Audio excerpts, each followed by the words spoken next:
Good afternoon and welcome again to The Doctor's Inn. I'm Jim Callow, your host, and today our guest is Ed Harding, President and CEO of Bay Area Medical Center. Ed joined BAMC in December of 2010, and apart from his duties as President and CEO of Bay Area, he's also the former chair of the Wisconsin Hospital Association, the past chair of Rural Wisconsin Health Cooperative, and a current board member of the Tri-County United Way. Welcome to our program, Ed.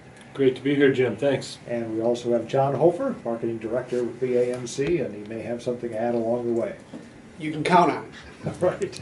And we're going to talk about that big project going on out on County T, University Drive.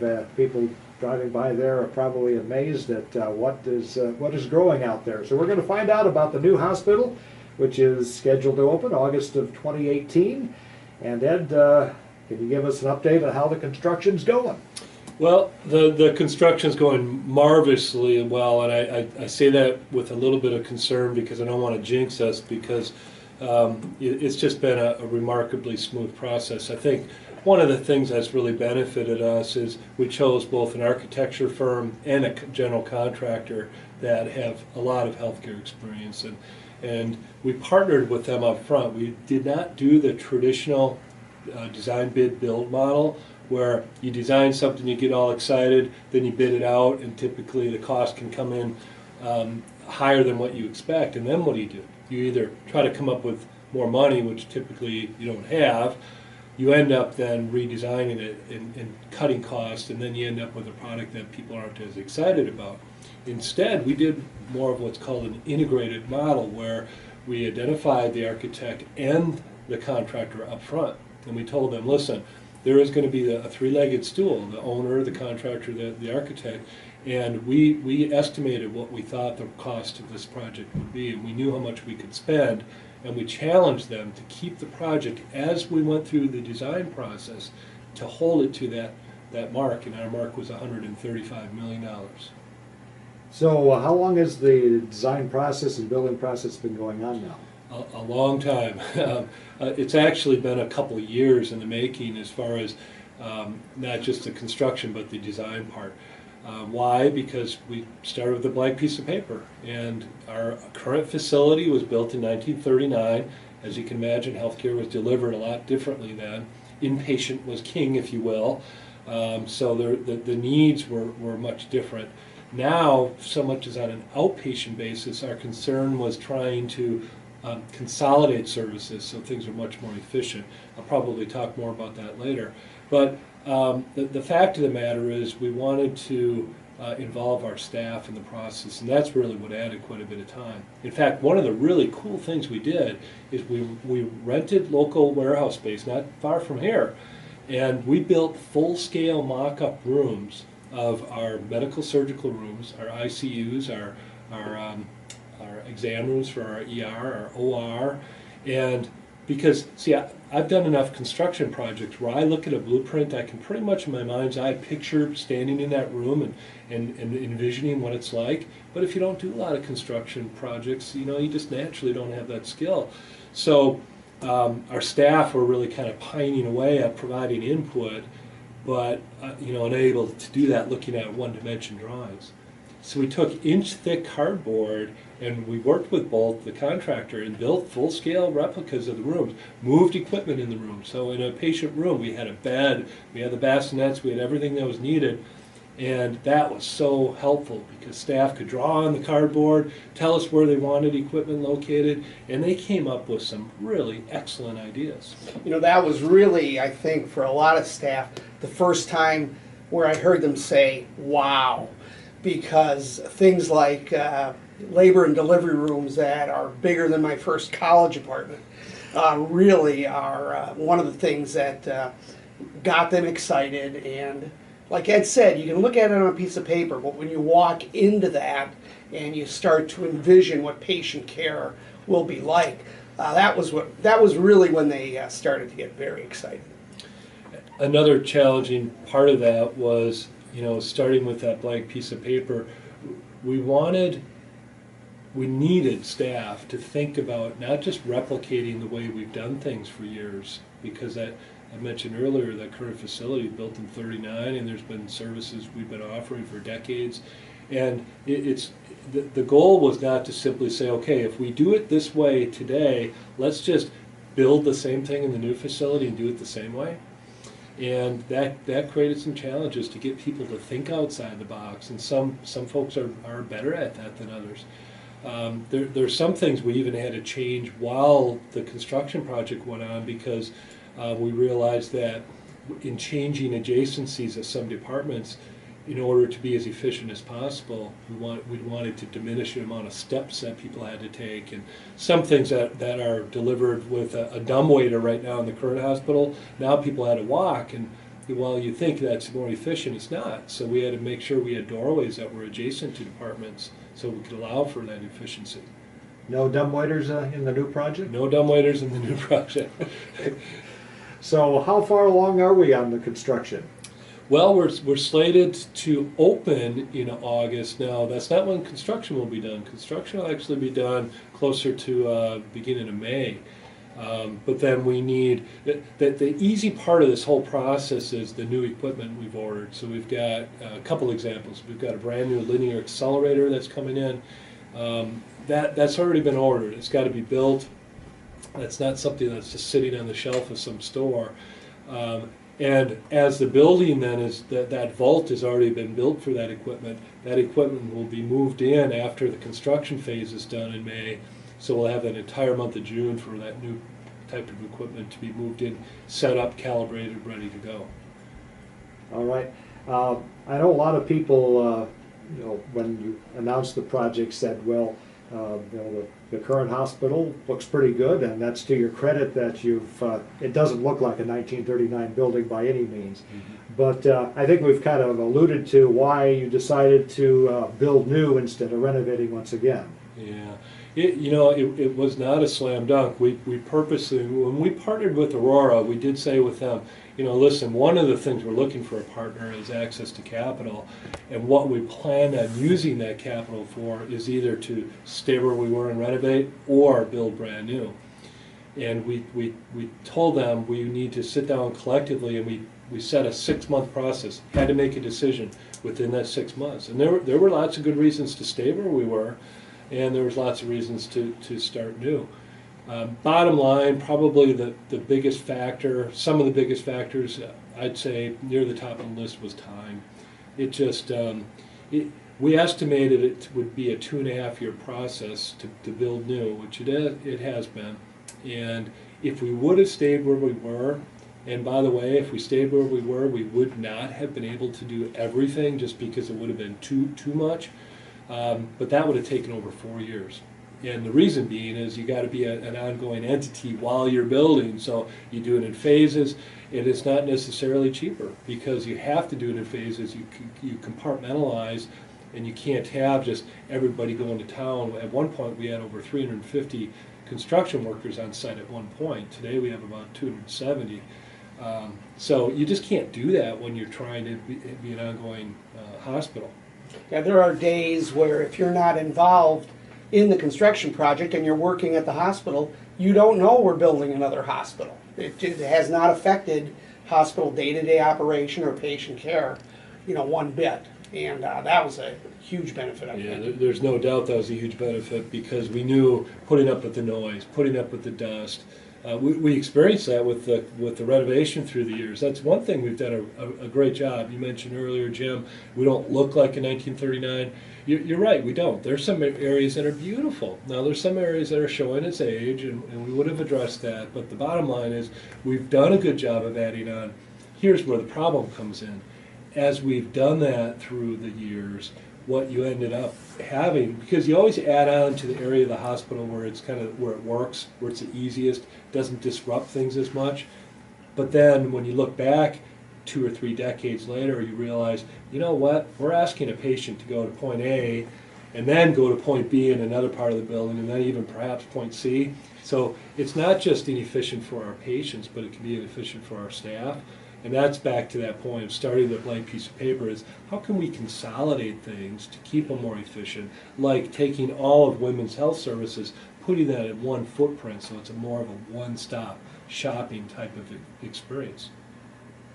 Plus, you've probably got a lot more room for future expansion at the new site, I would think. We most certainly do. That site is just over 90 acres. We looked at what would be the most likely areas that we would add on to that building, and we didn't compact the ground to prepare for that because that's another cost. We just thought, no, that'll be someone else's headache. 10 or 20 or 30 years, who knows when down the road, they'll decide, what could be needed. I mean, just think about when that place was built in '39, the services that offered today, couldn't even have dreamt of. I mean, who would think that removal of your gallbladder is now an outpatient procedure? I mean, it's just unheard of. We at one point had an inpatient chemotherapy treatment wing of that hospital. It was inpatient. Now that's all outpatient. I mean, who knows what our grandchildren are going to be dealing with from a care standpoint. For sure. All right, it's a $135 million project. Who's paying for it?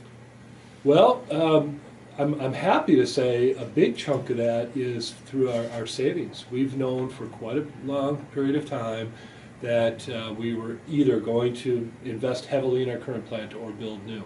So we were saving, and that created some challenges because we've had some financial challenges in the past few years where our staff would say, but look, we've got 400 days cash on hand, and normally you want to be right around 100. That's a good mark to be for a hospital. They'd say, how can we be struggling if we've got so much money? And my analogy was always, there's a difference between what's in your checking account, what's in your savings account. And what was in our savings account was we knew would be spent. We knew it would be spent on either that new facility or renovation. So about 40% of the project is paid for with cash on hand. And when we chose our strategic partner, Aurora, we told them one of our needs was access to capital. So when they invested in us, the minority interest membership, we set aside a significant amount of those funds in escrow. And we said, once we reach that 6-month decision on either new or renovate, then those funds would be released and had to be spent on the facility. So between Bay Area's good financial stewardship of saving money, the investment from Aurora, and then the rest we worked through BMO Harris Bank to issue new bonds. And that's how we're paying for it. No tax dollars are being utilized for this. We're not a county-run facility or anything. And then lastly, we really looked hard, and this was a job John deserves a tremendous amount of credit because in addition to the marketing, he's our director of our foundation. And as a not-for-profit, we qualify for tax contributions as a 501c3. So rather than just picking a number out of the air and deciding let's have a capital campaign, we hired a firm to do a study. And they interviewed about 55 local business leaders, community leaders, and we asked them, should Bay Area do a capital campaign relating to this new hospital? It's really a once-in-a-generation thing. That's a term that John's used. And the resounding answer, the unanimous answer was yes, we most certainly should have some kind of capital campaign. And what we didn't want to happen, though, as a larger employer, we did not want us to succeed at the expense of let's say, a church capital campaign. So that was part of the study of what else is coming down the pipeline. That's when we learned initially about the rec center, and there would be a philanthropy campaign relating to that. So we set our goal with a database decision, and that goal is $2.5 million. And, up until recently, we've been raising that money from inside the building. So of that 2.5, 1.2 million has been raised by the boards, the staff, the physicians, and the volunteers at BAMC. So halfway home, and now we're giving the community their opportunity to be part of this project. All right. This is The Doctor Is In, brought to you by Bay Area Medical Center, and our guests today are Ed Harding, the president and CEO, and John Hofer in the marketing department, and we're talking about the new hospital project that's scheduled to open in August of next year. And are there going to be any new services you'll be offering because you'll be in the new building? New services and new technology. So first, the technology. We've always offered really I've viewed our cancer care services as a regional cancer center. People travel from miles around to receive the care. The components of that are medical oncology or chemotherapy treatment. So that area, when I look at how beautiful it is and how much natural light is coming in there, and the ability to look out, and we envision having a healing garden out there, it's going to be gorgeous.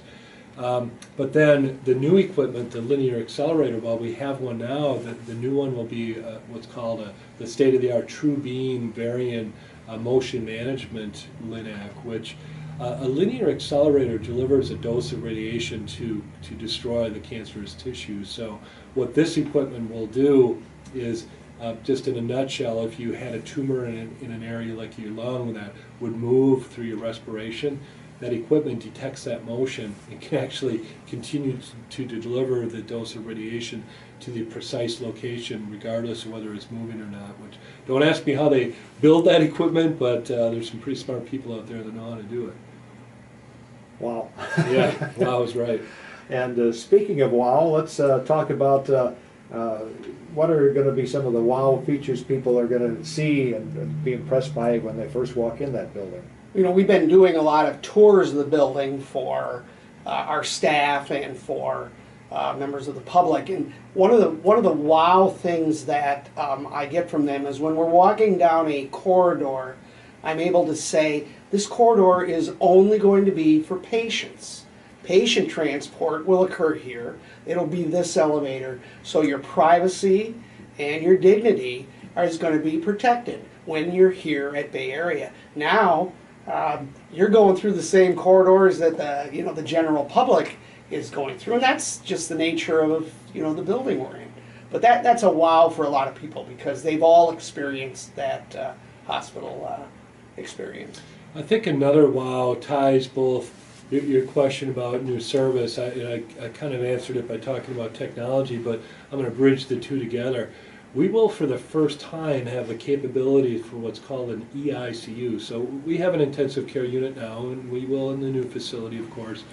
But we will also have that ICU hooked up to an electronic ICU, which is a bank of intensivist physicians in the Milwaukee suburbs. Their job is to help monitor ICU patients across the state. And the capabilities are such that they have ready access to the electronic medical record.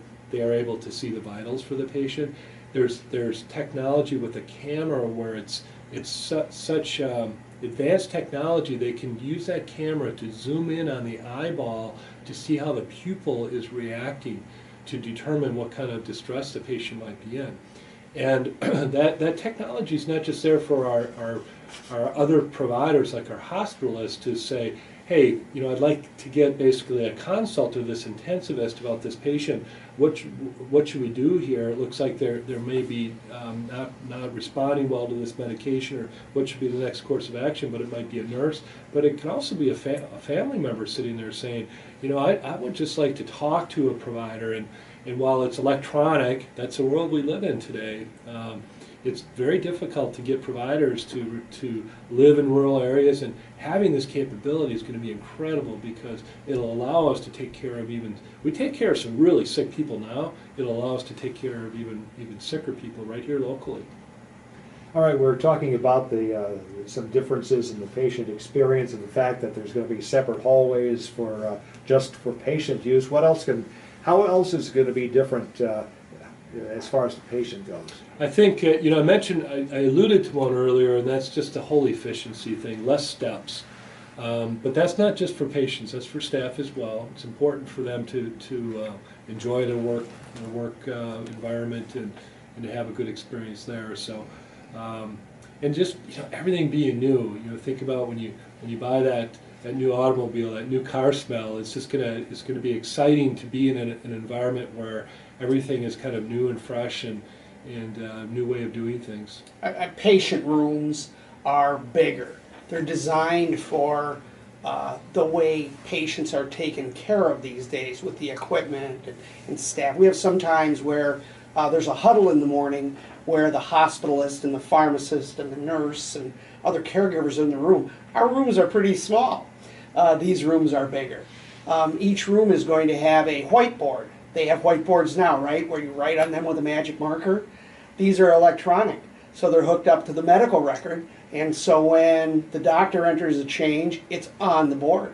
When the doctor enters the room, his badge is detected, and his picture comes up on the screen as taking care of the patient. So just the whole patient experience is going to be, I think, a lot more, it'll feel more caring because we won't be crowded on top of them.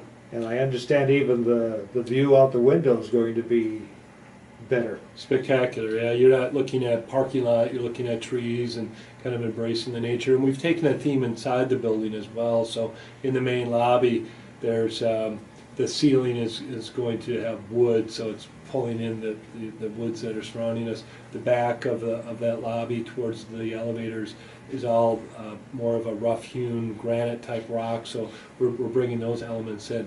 Back to that room that John mentioned too, some of the simple things like transporting a patient from a bed into a wheelchair if they can't self-ambulate can be a burdensome process. You typically take a Hoyer lift, it's called, and it's a big clunky piece of equipment, and it lifts the patient up, and then you can poise them over a wheelchair and then lower them down. Rather than rely on a piece of equipment, and sometimes you only have a couple of those on one floor, every room would be equipped with it's a tracking system above the bed with a motor built into it, so you can lift patients up if need be and lower them into a wheelchair, for instance. So that capability will be in every single room, and it's just a standard of practice now. Super. Well, let's talk about how you're going to move from one hospital to the other and continue to give good service. It's a daunting process, and it's a process we began already months ago, even though it won't be until mid-August when we actually move, and it'll be an overall week-long process, but there will be a time, there will be a day that mid-August where we will say, starting at this time on this day, the old place is closed, the new place is open, and that part of that's just the realities of emergency medicine. You know, it'll be easy to communicate to the local 911 service starting at, and I'm just fictitiously picking a day and time here, but if it was Wednesday at 1 o'clock, it'll be easy to inform them that ahead of time. John's job is through the social media of making sure people are aware of that.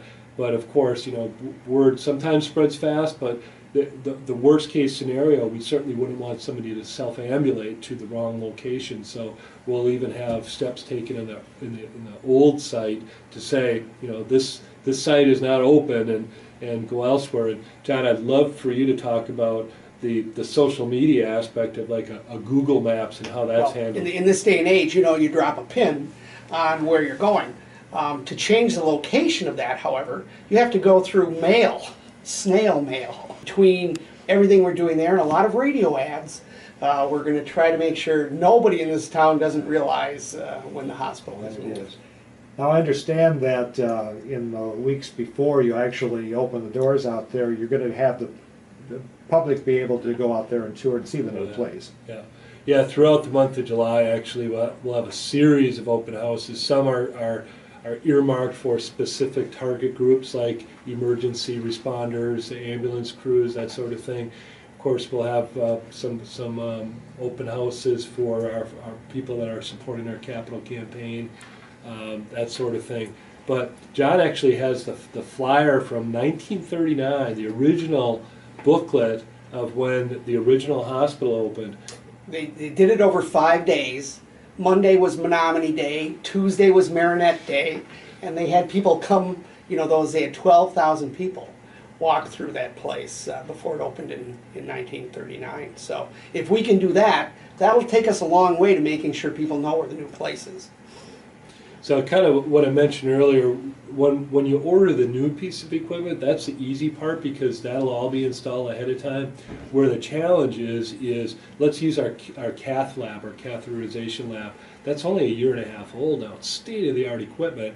That's not something you just unplug and put in your truck and move over. It'll take a week or so just to to break down and then reinstall and recalibrate and everything. So that's where we have to look at what temporary equipment do we bring in and utilize while the old equipment is being installed in the new equipment. That's really where the biggest challenges come in, so that, you know, when that day and time where we say, okay, we are now open in the new site, we have everything that we need. All right, we're almost out of time here, but we got a couple more things we want to discuss. And one thing that people are wondering about is what you're going to do with the old buildings. Would you like to buy it? We're looking at some options. I tell you what, you said it earlier, Jim. That building doesn't look like a 1939 building. It's really not, because of all the renovation that's occurred. We have had interested parties come forward. We did have one interested party, a contractor that we did enter into an exclusivity period. They looked at the potential of turning that into short-term housing, either apartments or condos, to meet some of the needs of the local businesses, like a Fincantieri, a Marinette Marine, who has a lot of transient workers.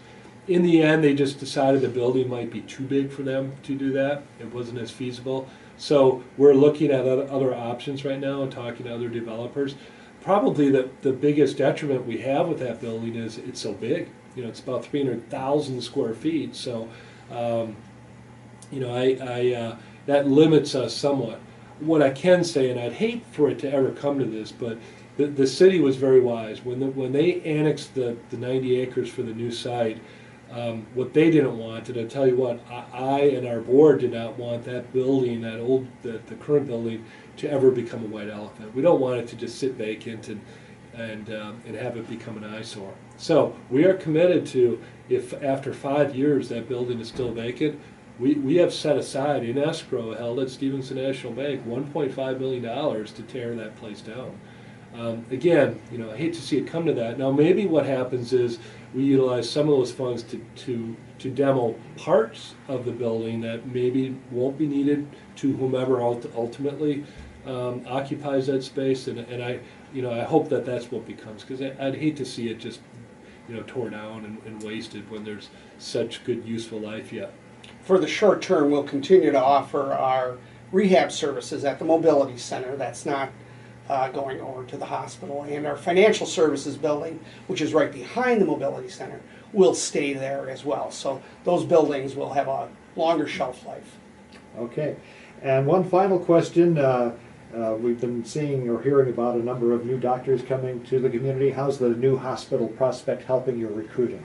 Well, it's certainly not hurting. You know, as you can imagine, I mentioned earlier, it's not easy to get providers to think about a rural experience, because it can put a greater burden on them from a call standpoint, that sort of thing, as opposed to a metro area where they can maybe share a call with a dozen other providers. But all things being equal, if there's a provider that's looking for a community of this size, and you have a choice to join a facility that was built in 1939 or a brand new building, I have no doubt that will give us an edge. It's not going to be a panacea, it's not a silver bullet, it won't solve all our problems, but it's certainly going to help. And I also think it's going to help from a retention standpoint, because again, you know, we're a product of our environments, and if we're happy with our work environment, if we like the facility and all that newness, it tends to make for a happier workforce. So certainly I hope that translates in retention. All right, well, we're really looking forward to seeing the new facility with the doors open, and it's going to be a certainly interesting few months for you in 2018. So good luck with all that, and thanks for telling us about how things are going out there at the new hospital project. Ed Harding, the President and CEO of Bay Area Medical Center, and John Hofer with the Marketing Department. Our guest today on The Doctor Is In, brought to you by Bay Area Medical Center, and join us again next time. I'm Jim Callow. Have a great day.